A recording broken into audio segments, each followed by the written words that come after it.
ഹരേ കൃഷ്ണ. ഓം ശ്രീ മഹാദേവ്യൈ നമ. ശ്രീ ലളിത സഹസ്രനാമ സ്തോത്രത്തിലെ 57-ാമത്തെ ശ്ലോകത്തിലെ മഹാത്രിപുര സുന്ദരി എന്ന നാമത്തിൻ്റേതുവരെയുള്ള അർത്ഥമാണ് നമ്മൾ മനസ്സിലാക്കിയത്. ഇനി 58-ാമത്തെ ശ്ലോകത്തിലെ ആദ്യത്തെ നാമമായ ചതുഷ്ട്യുപചാരാഢ്യ, അതായത് ദേവിയുടെ 235-ാമത്തെ നാമമായ ചതുഷ്ട്യുപചാരാഢ്യ എന്ന നാമത്തിൻ്റെ അർത്ഥം നോക്കാം. ഷഷ്ടി എന്നാൽ 60, ചതുഷ്ടി എന്നാൽ 64. 64 ഉപചാരങ്ങളാൽ ആരാധിക്കപ്പെടുന്ന ശ്രേഷ്ഠയായ ദേവി.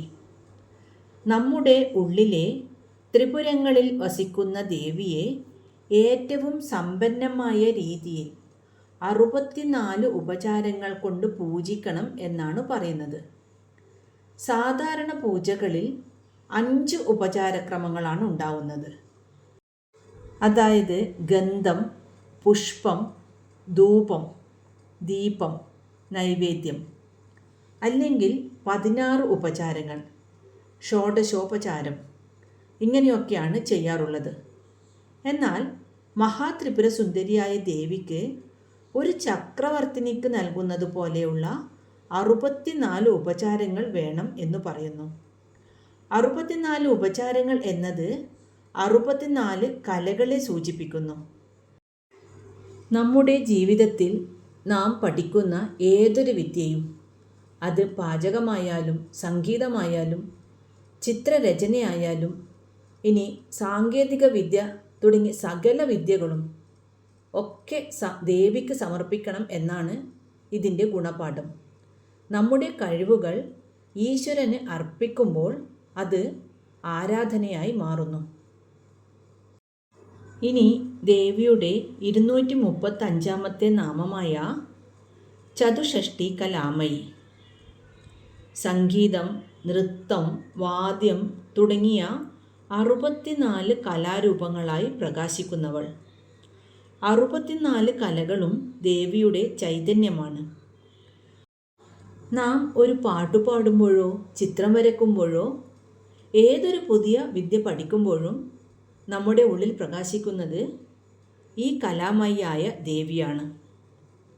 പഠിക്കുന്ന വിദ്യയും ആ വിദ്യ പഠിപ്പിക്കുന്ന ഗുരുവും അത് അഭ്യസിക്കുന്ന ശിഷ്യയും ദേവി തന്നെയാണെന്ന അദ്വൈത ചിന്തയാണിത്. ഈ പ്രപഞ്ചത്തിൻ്റെ മുഴുവൻ സൗന്ദര്യവും വൈവിധ്യവും ഈ 64 കലകളിൽ അടങ്ങിയിരിക്കുന്നു. 64 കലകളാകുന്ന ആഭരണങ്ങൾ കൊണ്ട് നിർമ്മിക്കപ്പെട്ടവളാണ് ദേവി. ഒരു കലാകാരൻ തൻ്റെ കലയിൽ മുഴുകിയിരിക്കുമ്പോൾ അയാൾ അനുഭവിക്കുന്ന ആ പരമാനന്ദം ദേവിയുടെ സാന്നിധ്യമാണ്. ഇനി ദേവിയുടെ 237-ാമത്തെ നാമമായ ചതുഷ്ടി കോടി യോഗിനീഗണ സേവിത. 64 കോടി യോഗിനി ഗണദേവതകളാൽ പരിസേവിതയായവൾ. ചതുഷ്ടി കോടി എന്നാൽ 64 കോടി. യോഗിനി ഗണം, യോഗിനിമാരുടെ കൂട്ടം. അതായത് ഉന്നതമായ അല്ലെങ്കിൽ മഹത്തായ 64 കോടി യോഗിനിമാരുടെ കൂട്ടത്താൽ സേവിക്കപ്പെടുന്നവൾ. തന്ത്രശാസ്ത്രപ്രകാരം പ്രപഞ്ചത്തിൻ്റെ വിവിധ ശക്തികളെ നിയന്ത്രിക്കുന്ന ദേവതമാരാണ് യോഗിനിമാർ. ശ്രീചക്രത്തിൻ്റെ ഓരോ ആവരണത്തിലും വസിക്കുന്ന ശക്തികളാണിവർ. 64 കോടി വരുന്ന വലിയൊരു ആത്മീയ സൈന്യത്തിൻ്റെ അധിപതിയാണ് ലളിതാംബികാ ദേവി. നേരത്തെ പറഞ്ഞ 64 കലകൾക്കും പിന്നിൽ ഓരോ കോടി യോഗിനിമാർ കാവലാളായി നിൽക്കുന്നുണ്ടെന്നാണ് ശാസ്ത്രം പറയുന്നത്. അതായത് നമ്മൾ ഒരു കല അഭ്യസിക്കുമ്പോൾ ആ 1 കോടി യോഗിനിമാരുടെ അനുഗ്രഹം കൂടി നമുക്ക് ലഭിക്കുന്നു. നമ്മുടെ ശരീരത്തിലും ഇങ്ങനെ യോഗിനിമാരുണ്ട്. നമ്മുടെ ശരീരത്തിലെ ഓരോ കോശങ്ങളിലും നാഡികളിലും ഈ ചൈതന്യം കുടികൊള്ളുന്നു. ശ്വസനം, ദഹനം, രക്തയോട്ടം തുടങ്ങിയ സകല പ്രവർത്തനങ്ങളെയും നിയന്ത്രിക്കുന്നത് ഈ യോഗിനി ഗണകളാണ്. ഇവരെയെല്ലാം നിയന്ത്രിക്കുന്ന കേന്ദ്ര ശക്തിയാണ് ദേവി. പരാശക്തിയായ ലളിതാദേവിയുടെ ഭക്തർക്ക് എന്തെങ്കിലും ആപത്തുണ്ടായാൽ അവരെ സംരക്ഷിക്കാൻ ഈ 64 കോടി യോഗിനിമാരും സദാ സന്നദ്ധരായി നിൽക്കുന്നു. ഇനി ദേവിയുടെ 238 നാമമായ മനുവിദ്യ. മാനവരാശിയുടെ പിതാവായ മനു മഹാരാജാവ്, അതായത് മനുവിൽ നിന്നാണ് മനുഷ്യവംശം ഉണ്ടായത് എന്നാണ് പറയുന്നത്. അതുകൊണ്ടാണ് മനുവിനെ മാനവരാശിയുടെ പിതാവ് എന്ന് വിളിക്കുന്നത്. ആ മാനവരാശിയുടെ പിതാവായ മനു മഹാരാജാവ് ദേവിയെ ഉപാസിക്കാൻ ഉപയോഗിച്ച പ്രത്യേക മന്ത്രത്തെയാണ് മനുവിദ്യ എന്ന് വിളിക്കുന്നത്. ശ്രീവിദ്യ ഉപാസനയിൽ 12 പ്രമുഖ ഉപാസകരുണ്ട്, 12 ഉപാസകർ. അതിലൊരാളാണ് മനു. മനനം ചെയ്യുന്നതിലൂടെ, അതായത് ആവർത്തിച്ചുള്ള ചിന്ത, നമ്മൾ ഒരു കാര്യം കേട്ടുകഴിഞ്ഞാൽ അതിനെക്കുറിച്ച് തന്നെ ചിന്തിച്ചു കൊണ്ടേയിരിക്കുക, ഇതിനെയാണ് മനനം എന്ന് പറയുന്നത്. അങ്ങനെ മനനം ചെയ്യുന്നതിലൂടെ ഏതൊരു അറിവാണോ നമ്മെ സംരക്ഷിക്കുന്നത് ആ വിദ്യയാണ് മനുവിദ്യ. ശ്രീവിദ്യ എന്ന മഹാവിദ്യ 12 പേർ ഉപാസിച്ചിട്ടുണ്ട് എന്ന് പറഞ്ഞല്ലോ. ആ 12 ഉപാസകർ ആരെല്ലാമാണെന്ന് നോക്കാം. മനു, ചന്ദ്രൻ, കുബേരൻ, ലോപാമുദ്ര, അതായത് അഗസ്ത്യമുനിയുടെ പത്നി, മന്മഥൻ, കാമദേവൻ, അഗസ്ത്യൻ, നന്ദികേശ്വരൻ, സൂര്യൻ, ഇന്ദ്രൻ, വിഷ്ണു, ശിവൻ, ദുർവാസാവ് മഹർഷി. ഇത്രയും പേരാണ് ആ 12 പേർ. അതിൽ മനു ഉപാസിച്ച വിദ്യയാണ് മനുവിദ്യ. ഇതിനെ മനുകാദി വിദ്യ എന്നും വിളിക്കുന്നു. ലളിതാദേവിയെ പ്രാപിക്കാൻ ഓരോ മഹർഷിമാരും ഓരോ വിദ്യകൾ, അതായത് വഴികൾ കണ്ടെത്തി. അതിൽ മനു കണ്ടെത്തിയ വഴിയിലൂടെ ചെന്നാൽ ദർശിക്കാവുന്ന ചൈതന്യമാണ് മനുവിദ്യ. ഇനി ദേവിയുടെ 239 നാമമായ ചന്ദ്രവിദ്യ, ചന്ദ്രൻ ഉപാസിച്ച വിദ്യ. ശ്രീവിദ്യ സമ്പ്രദായത്തിൽ ചന്ദ്രൻ ഉപാസിച്ച മന്ത്രക്രമത്തെയാണ് ചന്ദ്രവിദ്യ എന്ന് വിളിക്കുന്നത്. ഇത് മനുവിദ്യയിൽ നിന്ന് അക്ഷരങ്ങളുടെ ക്രമത്തിൽ ചെറിയ വ്യത്യാസമുള്ള ഒന്നാണ്. ചന്ദ്രൻ്റെ 16 കലകളെയും ദേവിയുടെ രൂപമായി കണ്ട് ആരാധിക്കുന്ന രീതിയാണ്. ഇതിനെ ശ്രീവിദ്യ ചന്ദ്രകല എന്നും വിളിക്കുന്നു. ചന്ദ്രൻ്റെ പ്രകാശം കുളിർമയുള്ളതാണല്ലോ. അതുപോലെ ഭക്തൻ്റെ താപങ്ങളെയെല്ലാം ശമിപ്പിച്ച് മനസ്സിന് ശാന്തി നൽകുന്ന വിദ്യ. മനുവിദ്യ ക എന്ന അക്ഷരത്തിൽ തുടങ്ങുന്നതിനാൽ കാദിവിദ്യ എന്ന് വിളിക്കുന്നു. ഇത് കർമ്മത്തെയും ധർമ്മത്തെയും മുൻനിർത്തിയുള്ളതാണ്. എന്നാൽ ചന്ദ്രവിദ്യ ഹ എന്ന അക്ഷരത്തിലാണ് തുടങ്ങുന്നത്. അതിനാൽ ഇത് ഹാദിവിദ്യ. ഇത് ജ്ഞാനത്തെയും മോക്ഷത്തെയും മുൻനിർത്തിയുള്ളതാണ്.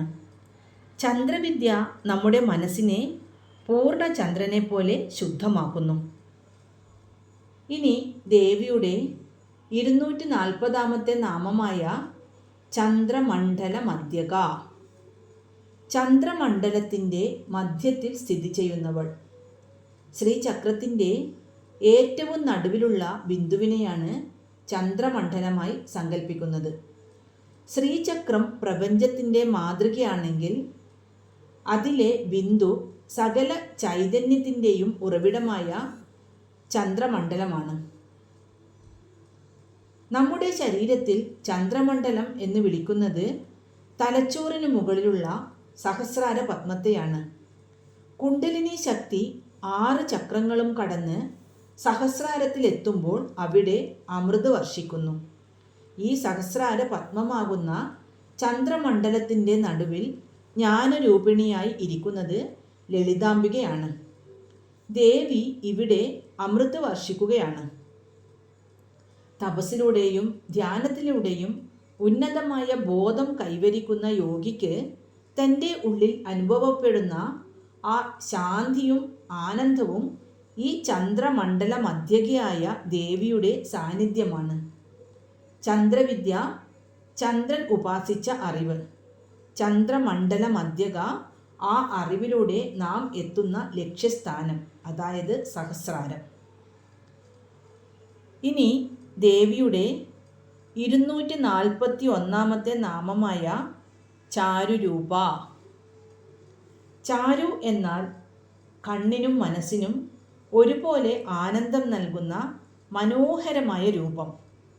അതായത് കാണുന്തോറും കൂടുതൽ കൂടുതൽ ഭംഗി തോന്നുന്ന രൂപമാണ് ദേവിയുടേത്.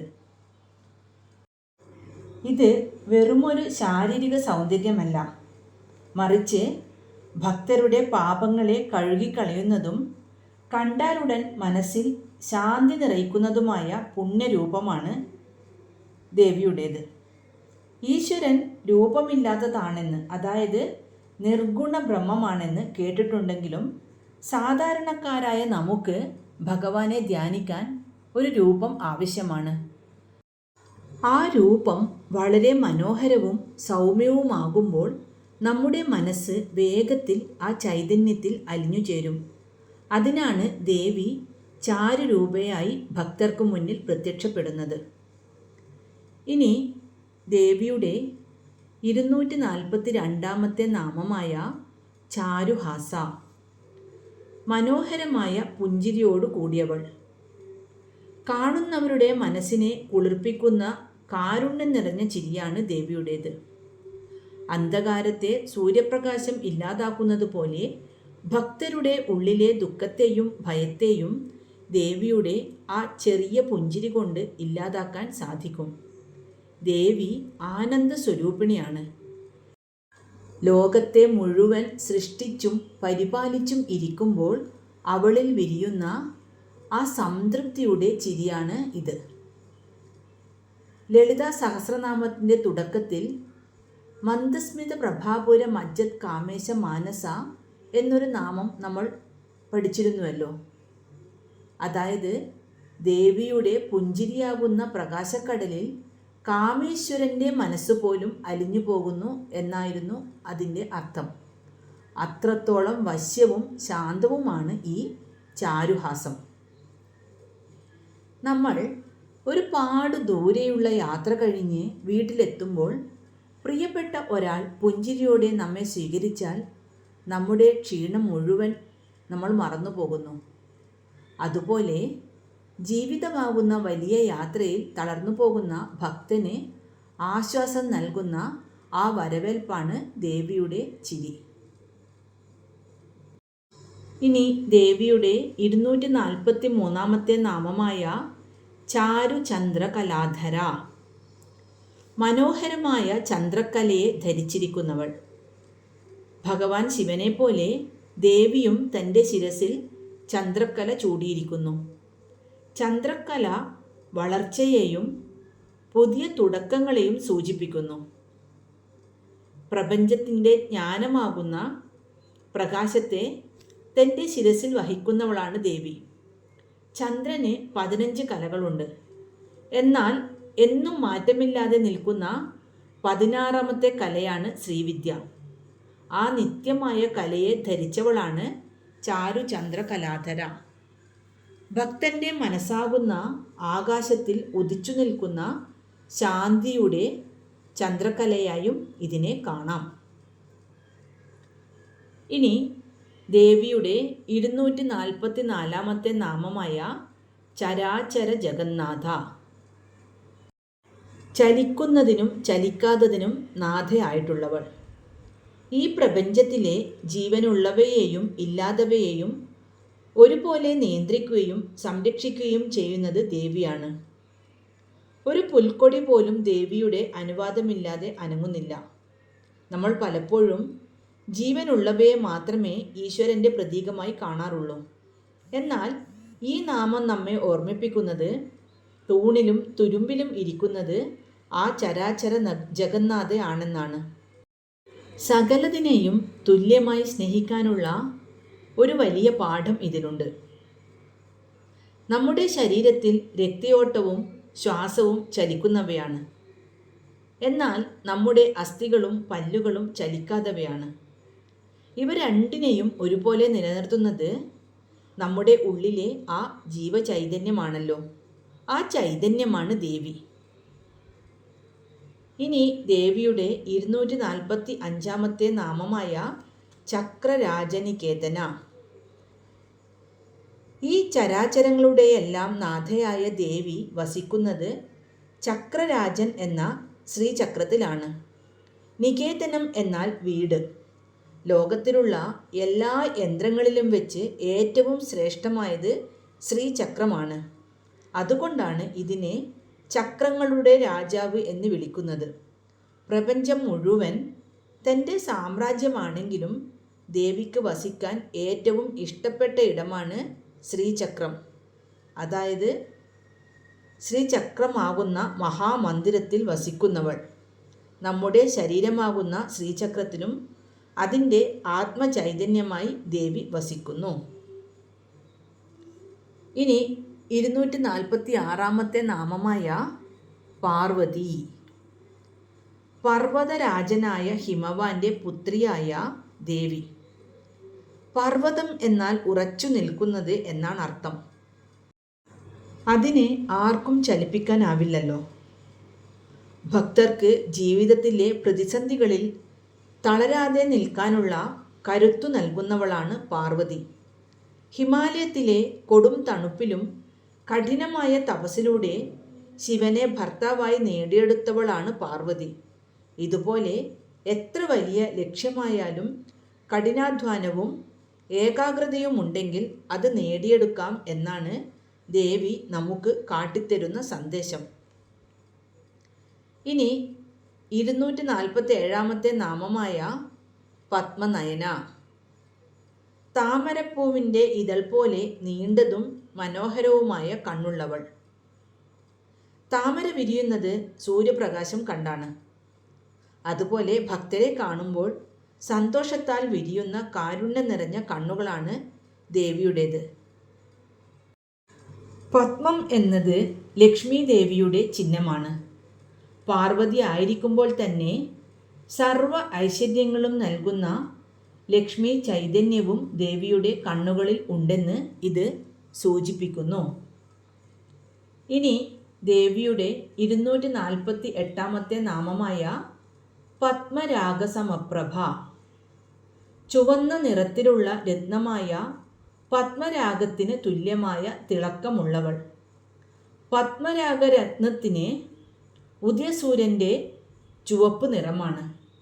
ദേവിയുടെ ശരീരം ഈ രത്നം പോലെ തിളങ്ങുന്ന ചുവന്ന നിറത്തോട് കൂടിയതാണ്. ചുവപ്പ് നിറം കാരുണ്യത്തെ സൂചിപ്പിക്കുന്നതാണെന്ന് പറയുന്നു. അപ്പോൾ ദേവി തൻ്റെ ഭക്തരോടുള്ള കാരുണ്യം കാരണമാണ് ചുവപ്പ് നിറത്തിൽ തിളങ്ങുന്നത്. ഇന്ന് അർത്ഥം മനസ്സിലാക്കിയ ശ്ലോകം നമുക്കൊന്ന് ചൊല്ലി നോക്കാം. ചതുഷ്ട്യുപചാരാഢ്യ ചതുഷ്ടി കലാമയി മഹാചതുഷ്ടി യോഗിനി ഗണസേവിത മനുവിദ്യ ചന്ദ്രവിദ്യ ചന്ദ്രമണ്ഡലമധ്യക ചാരുരൂപ ചാരുഹാസ ചാരുചന്ദ്രകലാധരാ ചരാചര ജഗന്നാഥ ചക്രരാജനികേതന പാർവതി പത്മനയന പത്മരാഗസമപ്രഭാ. ഓം ശ്രീ മഹാദേവ്യൈ നമഃ. ഹരേ കൃഷ്ണ.